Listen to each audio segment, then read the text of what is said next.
The DNA of millions of Black Americans keeps pointing to one homeland in Africa. Test after test, the same signal lights up, strong and unmistakable. But when historians open the shipping records of the slave trade, the ledgers that counted human beings like cargo, those records say that Homeland barely sent anyone to America at all. Two facts that simply cannot both be true. The blood says one thing, the paperwork says another.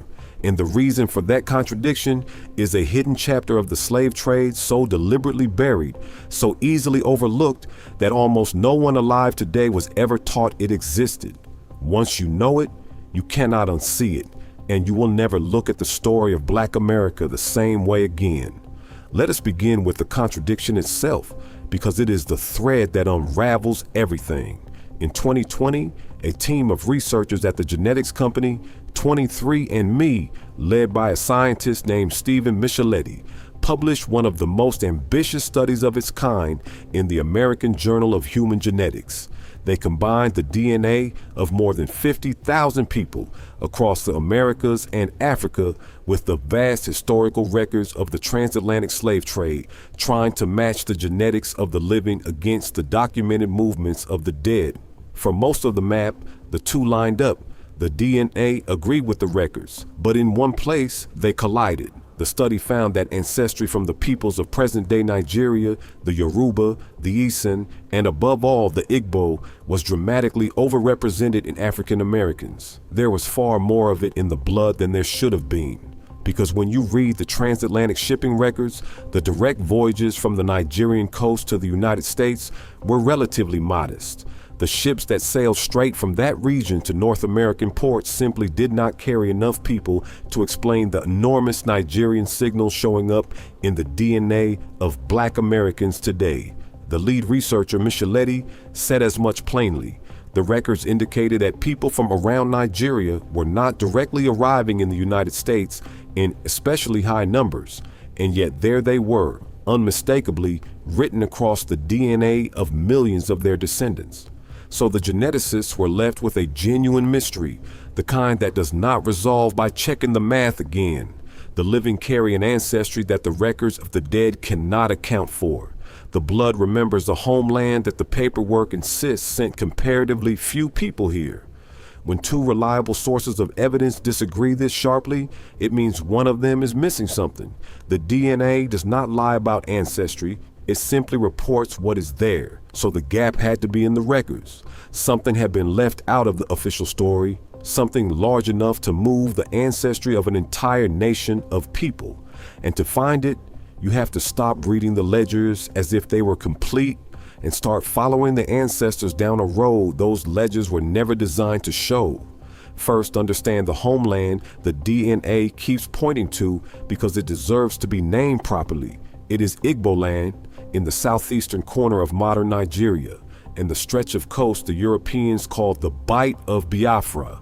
This was one of the most densely populated regions in all of West Africa, a land of the Igbo people and their neighbors, the Ibibio, the Efik, and the Moko, centered on the trading ports of Bani and Old and New Calabar in the delta of the Niger River. It was a society of towns and villages, of markets and oracles, and skilled farmers who had worked that land for countless generations. And it became one of the single greatest sources of captives in the entire history of the trade. Historians estimate that around 15% of all enslaved Africans were taken from the Bight of Biafra, and of those, the overwhelming majority, by some estimates as high as 80%, were Igbo. The colonial traders had their own crude names for them, rendering Igbo as Igbo or Igbo, and sometimes calling them simply Bights after the Bight they were stolen from. In what became the United States, the Igbo left a mark so deep that historians have given it a name. Colonial Virginia, the destination for a huge share of Bight of Biafra captives, was so shaped by them that some scholars have called it, quite literally, Igbo land. In Virginia, where the origins of most enslaved Africans can be traced, captives from the Bight of Biafra were the single most numerous group, and they were especially dominant in the first half of the 1700s. Their language, their foodways, their spiritual practices, and their fierce, unbending spirit poured into the foundations of what would become African American culture along the entire Chesapeake and far beyond it. If you carry ancestry from the old black families of Virginia and Maryland, the odds are strong that some part of you traces back to a town on the Niger Delta you have never seen. So the Igbo presence in Black America is real, and it is enormous. The DNA is not lying, but that only deepens the mystery, because the direct ships from the Bight of Biafra to North America, as heavy as that traffic was, still do not fully account for how much Igbo and Nigerian ancestry the DNA reveals. The numbers do not close. There is a gap between what the ships recorded and what the blood contains, and the gap is where the hidden history lives. Here's the answer the geneticists found, and it is a piece of history that changes how you understand the entire slave trade. Most people picture the transatlantic trade as a single journey, Africa to America, one ocean crossing, one destination, and it is done. But that picture is incomplete, and the incompleteness is the whole secret, because once enslaved Africans reached the Americas, an enormous number of them were bought, sold, and shipped again, moved from colony to colony, island to mainland, in a second trade that operated inside the Americas themselves. Historians call it the intra-American slave trade, an intercolonial commerce that ran mainly between the years 1619 and 1807, and whose true scale has only recently come into focus through the patient reconstruction of port records, newspaper notices, and merchant accounts. Its numbers are staggering. Nearly 500,000 enslaved people were trafficked between and within the colonies of the Americas, the great majority of them passing through the Caribbean. This is the missing road. Enslaved Igbo people were carried in massive numbers first to the British islands of the Caribbean, to Jamaica and Barbados, which became the great clearinghouses of the entire British trade. Human beings arrived on those islands from Africa, and from there were sorted, sold, and dispersed onward across the hemisphere. And from those islands, tens of thousands of Igbo, an estimated 40,000 or more just from the Caribbean into the United States, were loaded onto ships a second time and carried north to the mainland. Their Igbo ancestry never appeared in the records of direct African voyages to America because they did not come directly. They came the long way by way of the Sugar Islands. Their origins recorded, if at all, as arrivals from the Caribbean rather than from Africa. On paper, they became islanders. In their blood, they remained Igbo. That is why the blood and the paperwork disagree. The transatlantic records counted where a ship last touched Africa. They did not and could not capture the second forced journey that so many Igbo endured across the waters of the Americas. The DNA captured what the ledgers missed. It followed the ancestors down the hidden road the official record was never built to see, and in doing so, it restored a chapter of the story that had been quietly erased for 200 years. If you are seeing for the first time how the DNA can recover history that the written record buried, take a moment to subscribe, because that recovery is the entire reason this channel exists. It is one thing to read a statistic about a hidden trade. It is another to realize it is the reason your own ancestry looks the way it does.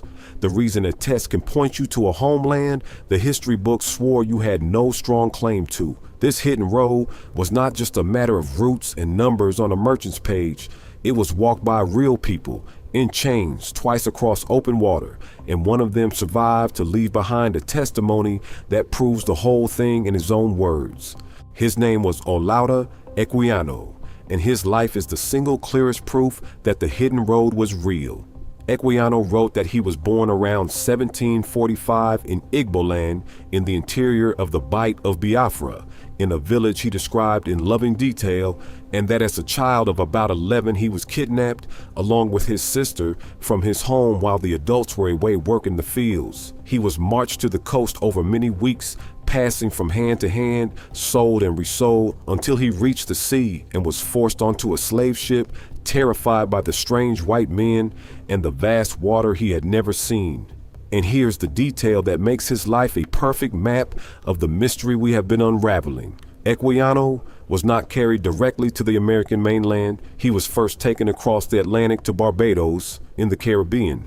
And from Barbados, finding few buyers, His captors shipped him onward, a second voyage to Virginia, Africa, to the Caribbean, to the United States. The exact hidden road the DNA revealed, walked by a real Igbo child in the middle of the 1700s and written down decades later in his own hand. Equiano survived years of enslavement, was sold between masters, labored at sea, and eventually managed to purchase his own freedom. He learned to read and write, converted to Christianity, and in 1789 published the story of his life. It became a bestseller across Britain, went through many editions, and turned into one of the most powerful weapons in the entire movement to abolish the slave trade. He put his Igbo origins, his kidnapping, and his forced journey through the islands into the permanent record in his own voice, refusing to let it be forgotten. And centuries later, the genetics of his people confirmed that his route was not some strange exception. It was the road that shaped Black America itself, traveled by countless thousands whose names were never written down at all, and the Igbo did not walk that road quietly. Among enslavers, the Igbo earned a particular and fearsome reputation. They were regarded as difficult, defiant, proud, unwilling to be broken, so much so that some plantation owners recorded a reluctance to buy them at all, complaining that they were too rebellious, too prone to running, too likely to resist to the death. What the enslavers called a defect was, of course, something else entirely. It was the refusal of a free people to accept that they had become property, and that spirit of resistance produced one of the most haunting and sacred stories in all of African American memory. In the year 1803, a group of Igbo captives were brought to St. Simon's Island off the coast of Georgia to a place on Dunbar Creek. According to the accounts that survive, rather than submit to a lifetime of bondage, some 75 of them rose up, took control of the vessel carrying them, and then, together, singing as they went, walked as one into the waters of the creek, choosing death over enslavement. It is remembered that they moved forward as if guided by a single will, following their leader, declaring that the water spirit that had brought them would carry them home. That place is known to this day as Igbo Landing, and out of that terrible morning grew one of the most powerful legends in the entire folklore of the enslaved, the story of the flying Africans. It held that the Igbo did not drown at all, that instead they rose up into the air and flew back across the ocean to Africa, home, free, beyond the reach of any master. That story survived in the Gula communities of the Georgia and Carolina coast, whispered and sung and passed down for generations as a promise that the spirit could not be chained. It became a way for a captive people to say something they could not say aloud, that no matter what was done to the body, the soul remained free and would find its way home. It lives on today in Black American literature and art and music, a symbol of a people who would sooner return to the sky than kneel on the ground of their captivity. Igbo Landing is now a place of pilgrimage and remembrance, and in the folklore it inspired, the drowned became the ones who escaped. And here is something extraordinary. That documented history of Igbo resistance is faintly visible even in the genetics. When the researchers examined the ancestral patterns tied to the Bight of Biafra, they found subtle statistical signatures that they connected to the unusually high rates of suicide recorded among enslaved Igbo people. The final, absolute acts of defiance of which Igbo Landing is the most famous. The refusal to be enslaved was so profound, so consistent, that it left its mark not only in the folklore and the archives, but faintly, hauntingly, in the shape of the DNA itself, a people's courage written into the genome by the ones who chose not to survive. The Igbo who survived poured their culture into the foundations of Black America, and its fingerprints are still visible if you know where to look. Listen to the language. The word okra, that staple of Southern and soul food kitchens, came into English directly from the Igbo. The very vocabulary of Black American cooking carries Igbo roots, and the crop itself traveled the same road its speakers did, out of West Africa and into the gardens of the American South. Look at the traditions. The Jonkonu parades of North Carolina, the masked processions with music and dance that once moved through the plantations at Christmas time, are traced by historians in part to Igbo and West African festival culture carried across the water and kept alive in a new and hostile land. and listened to the stories. The flying Africans of Igbo landing became one of the deepest wells in the whole tradition of African American folklore, a myth of escape and return that runs through Gullah, storytelling on the Sea Islands, and rises again in the greatest works of Black American literature and music, from the folk tales collected in the old communities to the novels and songs of the modern era. None of this survived by accident. It survived because a people determined not to be erased carried what they could in the only container that could never be seized from them, their own memory, and passed it down through generations who guarded it against every pressure to forget. When a language forbids you your own name, you hide it in a word for a vegetable. When a system tries to strip your gods, you fold them into a Christmas parade. When they try to convince you that you came from nothing, you tell your children the story of ancestors who flew. The DNA lights up over Nigeria today because those people refuse to disappear in life, in memory, and in the record they left written in their descendants' blood. Now understand what this whole discovery actually means, because it is larger than a single people or a single route. For 200 years, the story of where Black Americans came from was told using the written records, and the written records were made by the enslavers. They counted embarkations and disembarkations, profits and losses, cargoes and prices. And like any record made by the powerful, it captured what the powerful chose to see and missed what they did not bother to track. The second forced journey of an Igbo captive from a Caribbean island to a Virginia plantation was, to the record keeper, a minor detail of commerce, a line in a ledger no more significant than the transfer of a barrel of sugar. To the person making that journey, it was the final erasure of a homeland, the moment their origin was overwritten with the name of an island they had merely passed through. The official history inherited the record keeper's blindness, and so the true depth of the Igbo presence in Black America was lost, hidden inside a gap in the paperwork that no one thought to question. The DNA does not inherit that blindness. It does not care what the ledgers chose to write down, or which journeys the merchants found worth recording. It carries the truth of where the ancestors actually came from, whole and unedited, straight through the generations. And now it has handed that truth back. It revealed a homeland the records had quietly denied, and it exposed the hidden road that led from that homeland, through the islands to the American South. It did what no archive ever could. It let the enslaved testify in the one language that could not be confiscated, censored, or burned. To be honest and precise, the Igbo are one great thread among several. The ancestry of Black America is a braid that also runs deep into the Congo and Angola, into Senegambia, into the Gold Coast, each a homeland in its own right, each with its own kingdoms and its own story.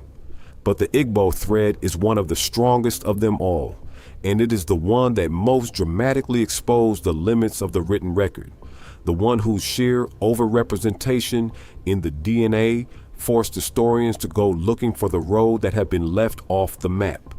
In finding the Igbo, they found the method, and the method will keep recovering the rest.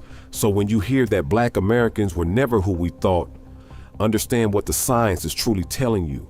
The people who were told their history began on an auction block, whose origins were supposedly lost in the anonymity of the trade, carry in their blood a homeland with a name, a people with a language and a defiance that shook their captors, and a journey that the official records were never honest enough to show.